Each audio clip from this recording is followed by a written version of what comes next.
Bismillah ar-Rahman ar-Rahim. So we're going to read another beautiful ghazal of Maulana. بر عاشقان فریضه بود جستجوی دوست. It's a sacred duty of the lovers to seek the friend, to pursue the friend, to have that quest and yearning and longing for the friend or for the beloved. So yeah, inshallah, let's start. Any volunteers to read the Persian? I can try, Sina. Thank you, Alj. Okay. بسم الله الرحمن الرحیم. بر عاشقان فریضه بود جستجوی دوست، بر روی سر چو سیل دوان تا بجوی دوست.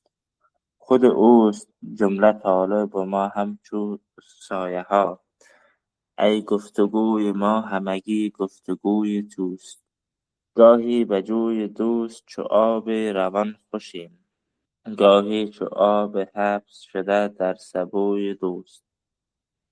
گه چون هویج دیگ بجوشیم و به فکر کفگیر میزند که چنین است خوی دوست. بر گوش ما نهاده دهان او به دمدمه، تا جان ما بگیرد یکباره بوی دوست. چون جان وی آمد از وی گزیر نیست، من در جهان ندیدم یک جان عدوی دوست.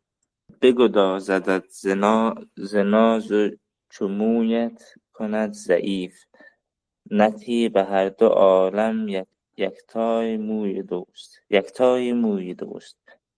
با دوست ما نشسته که ای دوست کو همی زنیم ز مستی به کوی دوست. تصویرهای ناخوش و اندیشه رکیک، از طبع سست باشد و این نیست سوی دوست. خاموش باش تا صفتی خویش خود کند، کوهای سرد تو کوهای هوی دوست. کوهای سرد تو کوهای هوی دوست. Thank you, Alj. Any volunteers to read the English translation? Ahmad, please. Thank you. Bismillah ar-Rahman ar-Rahim. For lovers, the quest for the friend is a sacred duty, rushing headlong like a torrent to the stream of the friend.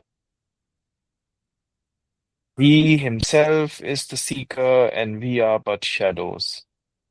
Oh, our entire conversation is the conversation of the friend. Sometimes we are glad, a flowing water in his stream. Sometimes like water imprisoned in friend's pitcher.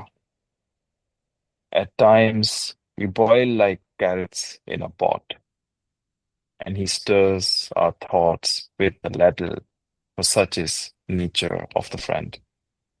He places his mouth close to our ear, whispering softly, so that our soul might at once catch the fragrance of the friend.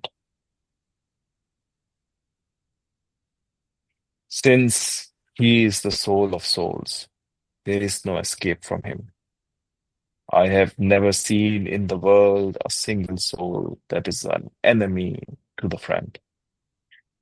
He melts you with his charm and makes you as frail as a hair. Yet you would not trade a single hair of the friend for both worlds.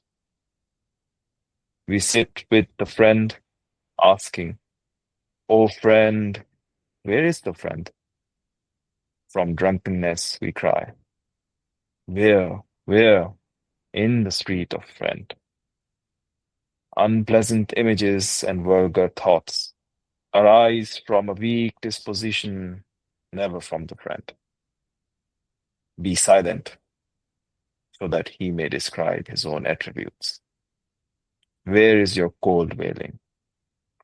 Where is the joyous roar of the friend? So it starts with بر عاشقان فریضه بود جستجوی دوست. For lovers, the quest for the friend is a sacred duty. It's فریضه.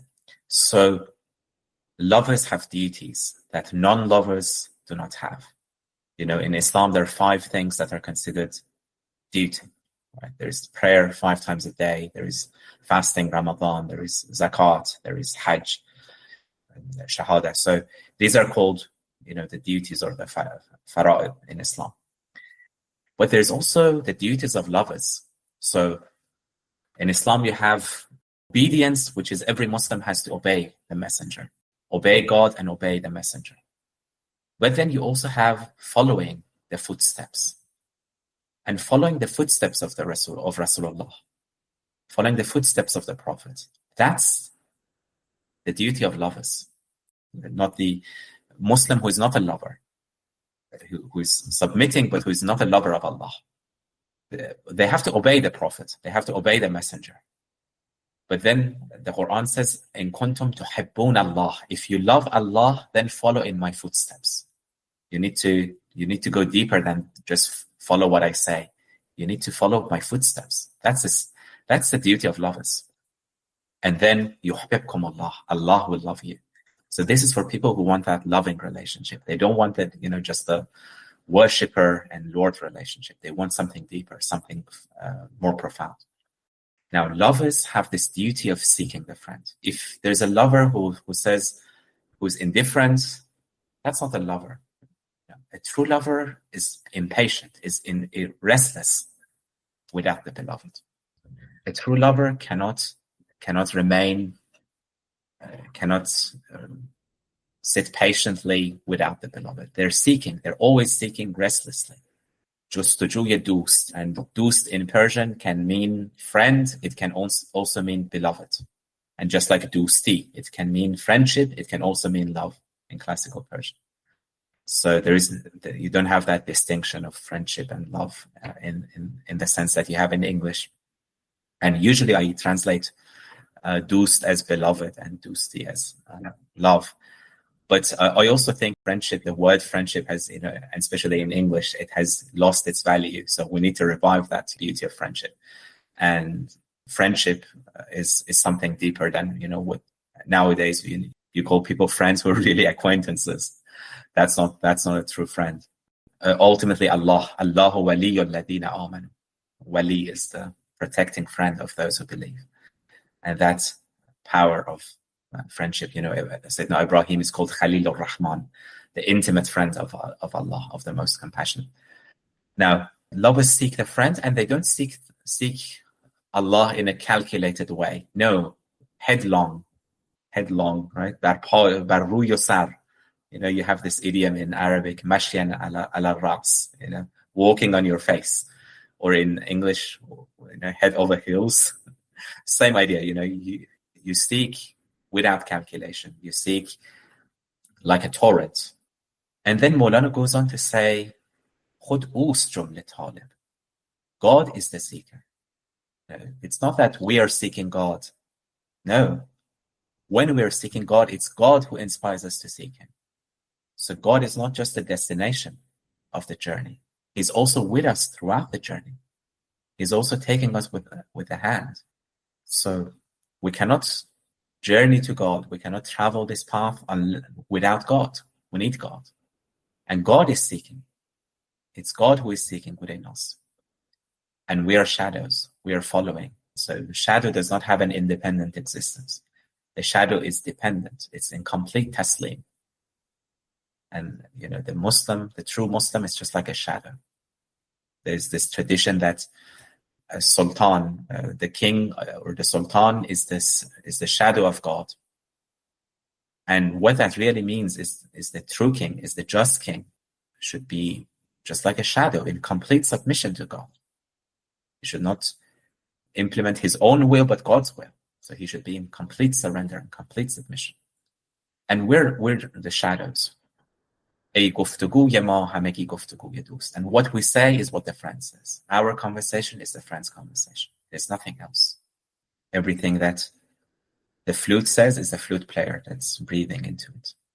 گاهی به جوی دوست چو آب روان خوشیم گاهی چو آب حبس شده در سبوی دوست. Sometimes we're glad. That's what the Sufis called bast. That's that state of expansion. And as Maulana was saying, in the Fihi Ma Fihi, you read the Qul Huwa Allah 1,000 times, you don't find that burdensome, because you're just so glad in that ocean, in that stream, like flowing, and you have that joy.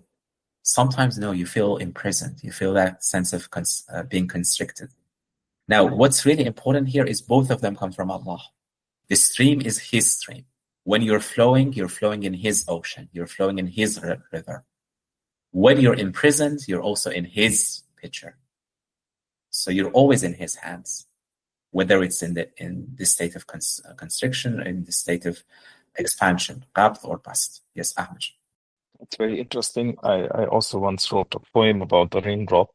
The last part of it, I will give something connecting with it, because what I see here is that the water is still water here, and water is the essence of God within.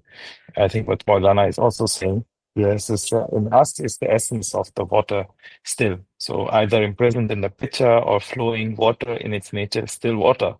Do not forget that. It will come out of the pitcher. So don't forget your water nature. And this is important to understand. This is beautiful. Very, very beautiful. Very powerful. Indeed. Allah. Yes, Alij. In extension of what you and Brother Abdurrahman said regarding friendship, Sina Jan, there's also a profound sense of satisfaction and meaning in having good friends. Of course, having Allah as the closest friend, but also having fellow, friends.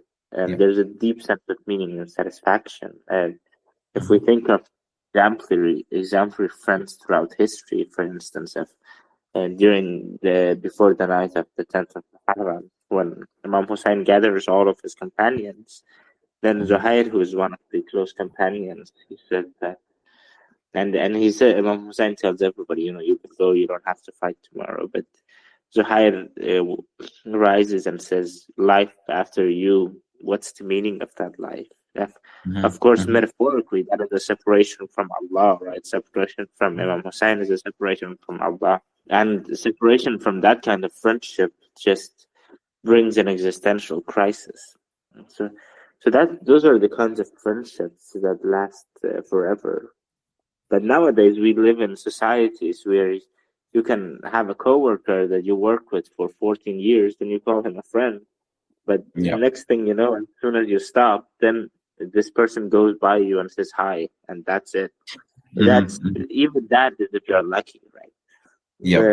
So that kind of relationship doesn't bear that much value and does not bring much meaning in your life, because you have gone through different difficult situations and stressful situations together, and now you don't even bother to ask this person about how he's doing in his life. And that's why nowadays we have so much issues in societies, but we just need to go back to the basics. Just need to go back to the basics. Meeting someone, just asking how they're doing, how their family is doing. Those simple things bring a tremendous amount of value in our life. Absolutely. Dosti or dost in Persian. It comes from do, to, and st is like to stay. So two people who stay with each other no matter what. That's dosti. There is that element of faithfulness. So whether it's good times or bad times, richer or poorer, you stay together. That's dosti. But if you leave them, they need you, you leave them, that's not a friendship. That's not a true friendship. That's not true love. دوست نبود آنکه در نعمت زند لاف خویشی و برادر خواندگی. Your friend is not the one who boasts of friendship when you're rich and you have blessings and so on. دوست آن باشد که گیرد دست دوست در پریشان حالی و درماندگی. Your friend, your real friend, is the one who will take your hand or will help you in times of distress. That's the idea of people who stay with each other, people who are faithful to each other, remain with each other. That's the faithfulness that's so essential to friendship and to love. Both, that's the problem with translating to English, because both, no matter if you use friendship and whether you use love, both these terms have become so cheap, really. they've lost their deeper meaning, their deeper significance because of how they're used. In Persian and the literary tradition, it is something really serious. Dousti, whether you translate it as friendship or love, it's serious. Yes, Angel. Yeah, and I think that just because the culture is so different in a lot of Western countries, that I mean, for us coming from Eastern countries, more traditional collectivistic societies, it's much more painful when we see kind of those interactions, right? When you see that somebody you've worked with so many years and suddenly it seems like he doesn't really care that much. That's much more painful for us. There was this one time I saw this video about somebody who was driving in Switzerland, and he was originally, I think, he was from Egypt originally, but he was driving through Switzerland and his car stopped on the highway, and he needed a cable to start the car. And although he was waving his hand, nobody would stop for him, so he was just standing there waving for hours before he could get some help. And he said something which was quite profound and deep. He said that if I was in Pakistan or Iran or Afghanistan or other countries where the societies are quote unquote much poorer in terms of economics and in terms of security and so on, but I would probably not be standing here for more than 3 minutes before somebody stopped and said, you can use my cable and so on. And this is somebody who doesn't even know you, but those basic human values still exist. And in a country like Switzerland or Denmark, which is so rich and have so much comfort and luxury and so on, those kind of basic human interaction has disappeared to a large extent. There's that poem, reminded me of that poem, says معدوم شد مروت و منسوخ شد وفا. Faithfulness has become, it's no longer there, it's expired. زین هر دو نام ماند چو سیمرغ و کیمیا. And from these only names remain, just like سیمرغ, the bird, the magical bird, and kimia. So we only have the name, but the reality is gone. But I mean, that's a hyperbole, in every age. Again, it might be hard to find, but the true friends are still there. There's always, and that's why Allah Ta'ala says seeking the friend. And there is a reason. I mean, Maulana could have said God, but when he says friend or beloved, that includes also humans who can help you along the way, people who can help you, take you by the hand. Al-Wali, the name Wali is the name of Allah, but it's a name that Allah shares. So the awliya are also called Wali. So people can also be a Wali. Right? So when, again, Maulana says, بر عاشقان فریضه بود جستجوی دوست, is the quest for the friend, quest for the beloved. Why is it a duty? Because it's possible to find. It's possible to find the beloved. And it's also possible to find good friends. Now, they might be rare. It's not easy. It's not an easy quest, but they're there. We shouldn't give up. We should go further. We should keep seeking, keep asking. The story of Musa. He makes a pledge. He's looking for that Wali of Allah. He's looking for Khizr, and he makes a pledge. I will not rest until I reach where the two seas meet, and I find the person I'm looking for. So yeah, that's the quest. It's a lifelong quest. Now Maulana says sometimes we're like carrots in a pot. گه چون هویج دیگ بجوشیم و او به فکر. So the beloved is, it's really interesting how Maulana shifts, the imagery. Now we're in carrots in a pot, and he stirs our thoughts with the ladle. So that carrot is getting cooked. So those difficulties in life, again, we might complain to Allah. Why is it that we're facing all these difficulties, all these, the toothache, the as Maulana was saying in the Fihmafi, headache, anxieties, or stress? Why us? And the answer is, why not? Differences. This is the nature. This is the nature of the world. He wants to cook us. He wants us to be ripe. He wants us to be mature. He wants us to remember him. We remember him when we're in distress. We don't remember him at times of comfort. We don't remember him at times of ease. This reminds me of a joke. Yeah, if I remember correctly, a priest catches a taxi or a driver. And then this taxi driver is driving so crazily, so recklessly. And he's about to have an accident so many times. And finally, he has an accident and both of them die in car crash, the priest and the driver.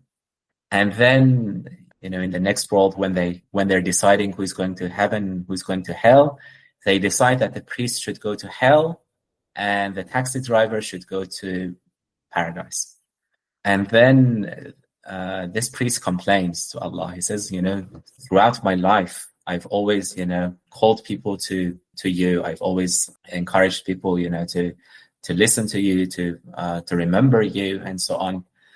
And this driver is crazy. He doesn't even drive properly. How is it that he goes to paradise and I go to hell?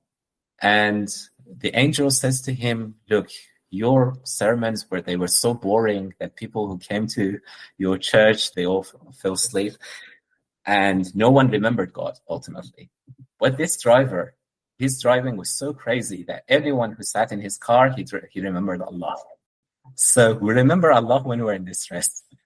So yeah, when we're, being cooked by those troubles, by those fires and so on. And yeah, Maulana says he places his mouth close to our ear, whispering softly, right? So that's the language of intimacy, language of closeness. Why? Because he wants our soul to get that fragrance of the beloved, of getting that closeness, catching the fragrance of being close to God. Again, Maulana uses the imagery of fragrance, and it's in the Quran as well, the shirt of Joseph.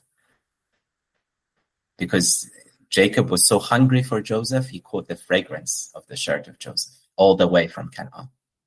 So people who are thirsty, people who are hungry, people who have that passion, people who have that pain, they catch the fragrance of the beloved.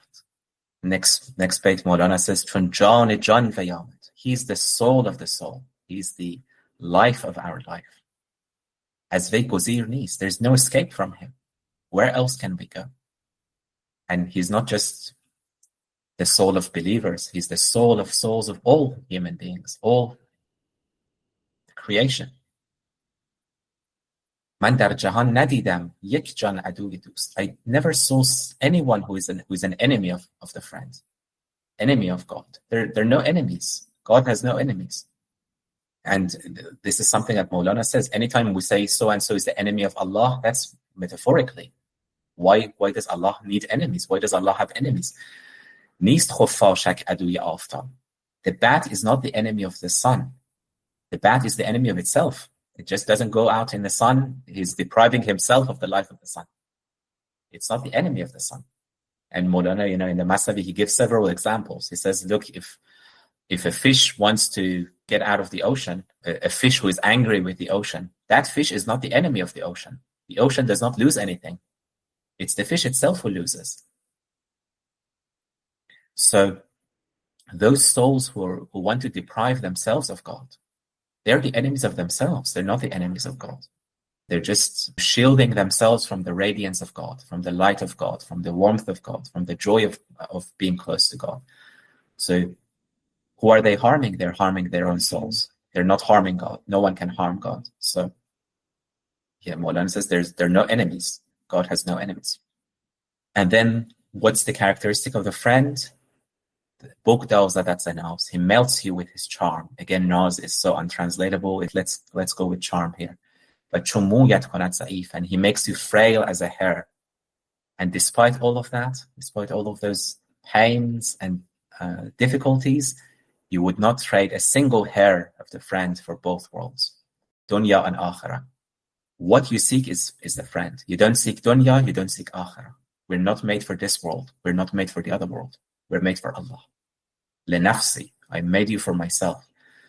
As Rabi'ah says, I want to put out the fire of hell so that people don't worship you out of fear of hell. And I want to destroy paradise so people do not worship you for hope of paradise, and people worship you for you. Because, if there was no paradise, if there was no hell, you're still Allah. You're still worthy of worship, of being worshipped. So you would not trade a single hair of the friend for both worlds. Yes, Ahmed. There is a pattern of you can say bust and subs in this whole poem, but I see that it's more about the suffering and the joy induced by the beloved or the friend. So Maulana is trying to give hope. I think it reminds me of the story of this too shall pass kind of thing. You know, this ring from I don't know who was the Persian king whose advisor made him this ring that this too shall pass. When the king said that if I'm happy, that when I see it, I'm sad, and if I'm sad, if I see it, I'm happy. Yeah. So I think Maulana is also trying to tell us this, that those who are on a station of seeing the beloved, that they should not get comfortable in that. And those who are not, in nearness and in suffering should also not lose hope. It's beautiful. It's beautiful. And it's a different style of writing poem, because I read a lot of poems where either the poet is in agony or they are in ecstasy. You know, very rarely would you see a poet combine both agony and ecstasy together. This is beautiful. Indeed. Allah. Yeah, so the next bait Maulana says, با دوست ما نشسته که ای دوست دوست کو. We're sitting with the friend, and yet we say, where is the friend? We're with Allah, and yet we say, where is Allah? You know, as Hafiz says, بیدلی در همه احوال خدا با او. There was a lover, and throughout all his states, Allah was with him. او نمیدیدش و از دور خدایا میکرد. But he did not see him. This seeker did not see Allah. And he was calling, Ya Allah, as if Allah is far away. Allah is with you. He's closer to you than your jugular vein, as the Quran says. So we are with the friend, and yet we say, where is the friend? Ku hamizanim. We say ku, right? Where? Ku is where. But it's also this sound that the dove makes, right? Ku, right? We're saying ku. We're saying where? From drunkenness, despite being there, despite being in the street of the friend. So the journey to God is not a physical journey. It's not that God is kilometers away or miles away and we need to journey to God. God is here and here and now. It's a journey of realization. It's a journey of realizing, being aware of his presence with us. So it's a journey from heedlessness to consciousness, heedlessness to realization. We are in that street. Someone was saying if a blind person and a seeing person are sitting next to each other, I mean, it's an imagery. But they're close to each other. But the seeing person knows that he's close to the blind person, whereas the blind person is the consciousness is not there. Now the closeness is there. It's just a difference in realizing it, in the degree of consciousness. And yes, Maulana says these are, images. I mean, we're sitting with a friend and these are images, these are parables, but ultimately they don't come from the friend. Ultimately, the friend is beyond anything that the mind can imagine. So yeah, again, Maulana has this balance, not only between fear and hope, not only between bast and qabd, but also between God is here and now, God is so close, but also God is beyond anything that we can imagine. So there is that balance also in Maulana's poems. And there is that balance in the Quran as well. لَيْسَ كَمِثْلِهِ شَيْءٍ. There is nothing like God. And then immediately after, وَهُوَ السَّمِيعُ الْبَصِيرُ. Right? He's all hearing and all seeing. There's something that we can understand, hearing and seeing, something that we can relate to.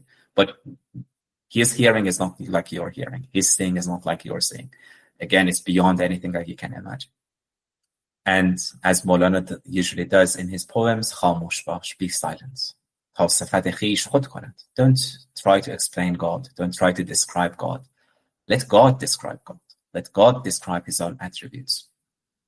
Why? Because God alone can describe himself. Ku های سرد تو. های is like that's sadness and grief and wailing and weeping.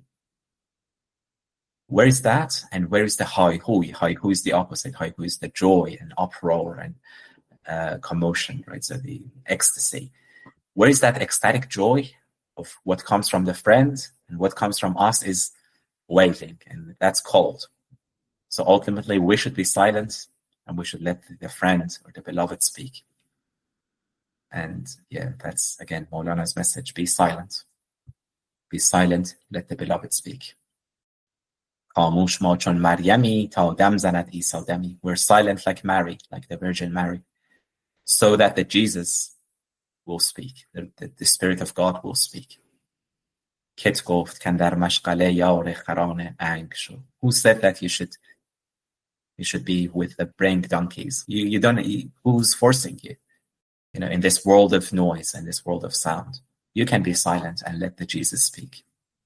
So yeah, that's the language of silence. So in the story of Jesus, Mary points.